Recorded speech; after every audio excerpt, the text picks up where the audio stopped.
Pagi tadi ketika bangun tidur, saya melihat hanya ada makanan ini di meja makan. Apakah ini? Ini adalah sambal terong yang dibeli emak kemarin di Melijo yang melintas di depan rumah. Tapi saya tidak memakannya karena apa? Karena saya sudah makan sebelumnya, entah dengan apa kemarin saya lupa. Kemarin sore sempat dipanaskan oleh emak dengan cara emak.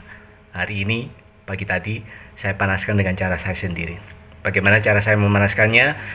Saya selalu mencampurkan air ke dalam masakan yang saya panaskan. Gunanya untuk apa?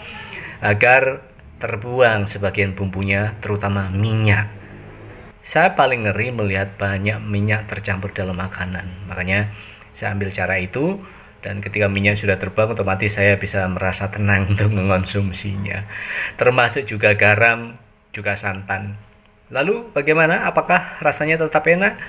Enak atau tidak enak itu tergantung pada pikiran. Saya sih seperti itu.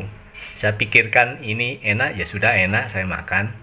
Kalau pikiran saya menyatakan ini akan tidak enak, ya pasti tidak akan enak. Saya lebih berpikir ke arah kesehatan saya. Emak tidak tahu bahwa ada satu hal penting yang saya pikirkan terkait dengan makanan. Saya dan emak punya pandangan yang berbeda. Emak selalu terlihat panik ketika pagi hari tidak ada makanan atau tidak ada rencana untuk masak apa begitu. Tapi saya selalu bilang, santai sajalah mak, gampang mak. Seringkali mak menunjukkan di dalam kulkas ada ini itu dan meminta saya untuk memasaknya agar sarapan saya bisa memuaskan. Mungkin pikiran mak seperti itu, tapi saya lain lagi. Saya tidak selalu harus makan, harus makan, harus makan. Ketika ada saya makan, ketika nggak ada ya sudah. Nanti mungkin saya mengatasi perut saya dengan cara lain di sekolah misalnya atau di tempat lain. Dan saya tidak pernah berpikir bagaimana nanti, apakah nanti akan kelaparan? Tidak. Toh hari ini contohnya dan itu sering terjadi. Saya santai saja meskipun hanya ada sambal terong ini. Dan ini apa ini? Brengkes di sebelahnya. Isinya ikan tongkol kalau tidak salah. Saya tidak pernah merasa resah ada makanan atau tidak ada makanan. Ya, itu bukan sesuatu yang terlalu penting untuk saya pikirkan.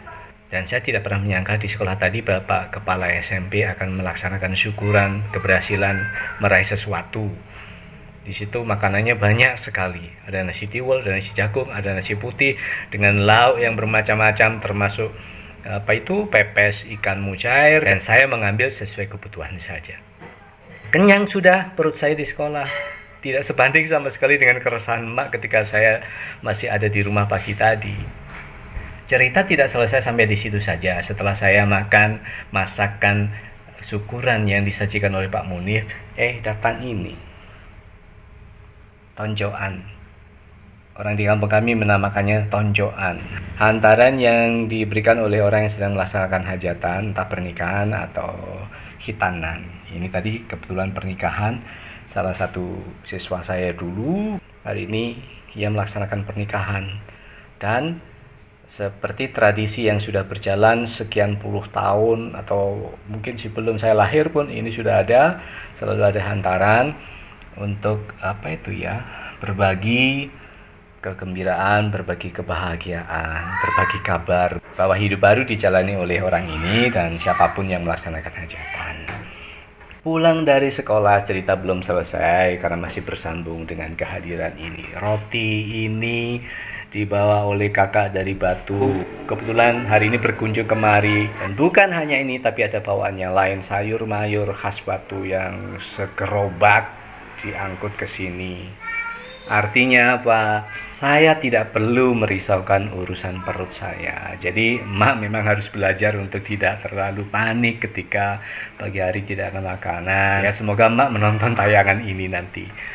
Emak tadi pagi juga beli ini ternyata. Saya tidak sempat melihatnya, apalagi mencicipnya karena saya harus buru-buru. Itu kebiasaan yang saya lakukan dan ketika itu tidak saya laksanakan, saya gelisah di rumah.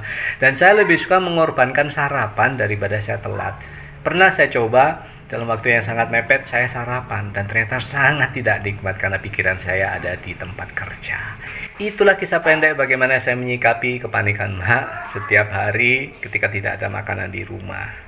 Jadi Mak, santai saja ya kalau besok-besok Mak tidak sempat masak ketika saya mau berangkat ke sekolah atau tidak ada belendrang dan nasi wadang. Saya selalu bisa mengatasi hal itu dengan cara saya sendiri. Nggak mungkin lah saya membiarkan diri saya kelaparan. Dan di tempat lain selalu akan ada sesuatu yang bisa dimakan. Begitu ya Mak? Aduh, ya namanya juga orang tua selalu memikirkan apakah perut anak-anaknya sudah kenyang atau belum. Walaupun saya sebenarnya sudah lebih dari cukup untuk berpikir sendiri bagaimana hidup harus saya jalani.